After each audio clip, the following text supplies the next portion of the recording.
When it comes to Rat's Wish, I think it's going very underappreciated and very overhated when it comes to the anime community, at least based on what I've currently seen as of the recording of this video. Now, what this episode did a really good job of is showcasing all of the wishes that he could take. He's a guy who can take 100 paths, and he went into this war not even wanting a wish, not even wanting to be a part of this war, but out of the 100 routes that he took, there was no way for him to avoid going into this war, and there was only one route that he could possibly win, which is good enough for him because he gets to live. But he got to ask questions to all of the individual contestants, because in each of the routes he teamed up with some, and he got to ask them what their wish was. So you got to see all the individual wishes, and it actually further characterized some of these characters who maybe got taken out a little too fast. Like, still Boar was the weakest out of all of them, but at least you got to see that she just wanted a harem at the end of the day, which was pretty damn funny, I have to say. But it was nice to see how the episode was kind of directed, where you get to see exactly why he takes the wish he does. Because if we got to see what his wish was last week,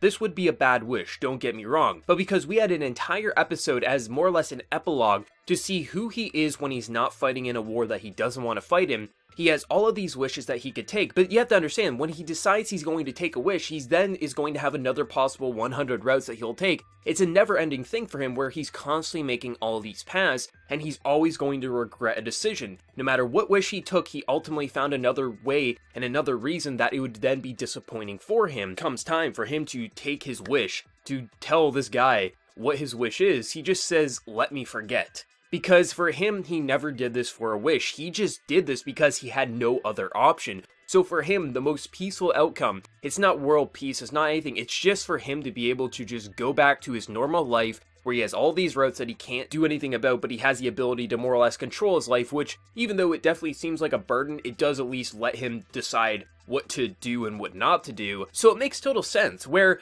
for us, maybe we're thinking, oh, we would have done this, we would have took the extra 100 wishes, but for each person, there's going to be a different reason why they would take the wish, and for the most part, I thought the series did a pretty good job at explaining why each person wanted the wish they did, and I think a lot of people are over-criticizing this wish when this episode did a really solid job at showcasing why he chose to forget instead of taking a wish. And I really liked this episode. I actually thought the last 3 episodes of this series were very well done. The first 3 episodes and the last 3 episodes I think were actually exceptionally well done, with the other 6 kind of being mediocre, okay, but still fun. And this series concludes in a pretty, like, above average setting. Like, it's a very fun watch. I don't think I'm going to be remembering it for months to come here, but I'm glad I watched this. It was a very fun show every single week, but I just think a lot of people are over-hating on that wish, because literally, the point of an anime and the point of any story is to show you why a character does what they do. It's not about what we want, it's not about what we would take, it's about explaining why the character are acting the way they are.